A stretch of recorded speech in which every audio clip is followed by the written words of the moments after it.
তাড়াতাড়ি ওনারা করবেন না। কয়েকটা দল যা শুরু করছে, এইটা না হইলে নির্বাচন হবে না, ওইটা না হইলে নির্বাচন হবে না, যদি এগুলো হইতে থাকে নির্বাচনে কেমনে হবে ভাই? জনগণের প্রত্যাশা অনুযায়ী আমাদের একটা বিব্রতর অবস্থা ফেলে দিয়েছে। একবার বললেন ডিসেম্বর, আবার বললেন জুন। আমি শ্রদ্ধেয় ইউনূস সাহেবকে বলতে চাই, এটার জন্য আপনি দায় দায়িত্ব বহন করেন না।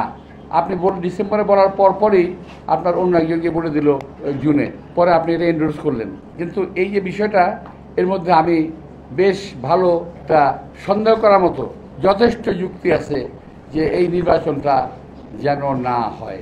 আমি বিশ্বাস করছি না, আমি আশা করছি। একটা কথা আছে ইংরেজিতে, hope for the best, think for the West. ভালো কিছু আশা করো, খারাপ কিছু চিন্তা করো। খারাপ কথা চিন্তা করো, ভালো কিছু আশা করো। আমি ভালো কিছু আশা করি, খারাপটা ভাবে এইভাবে সম্ভবত নির্বাচন খুব তাড়াতাড়ি ওনারা করবেন না। আমি তার কোনো লক্ষণ আমি দেখি না। কয়েকটা দল যা শুরু করছে, এইটা না হইলে নির্বাচন হবে না, ওইটা না হইলে নির্বাচন হবে না, যদি এগুলো হইতে থাকে নির্বাচনে কেমনে হবে ভাই? আপনারা চিন্তকেরা বাংলাদেশে, মানে আপনারা নির্বাচন যাবেন না, ধমক দেন নির্বাচনটা। সাবস্ক্রাইব করে সংযুক্তের সঙ্গে থাকুন।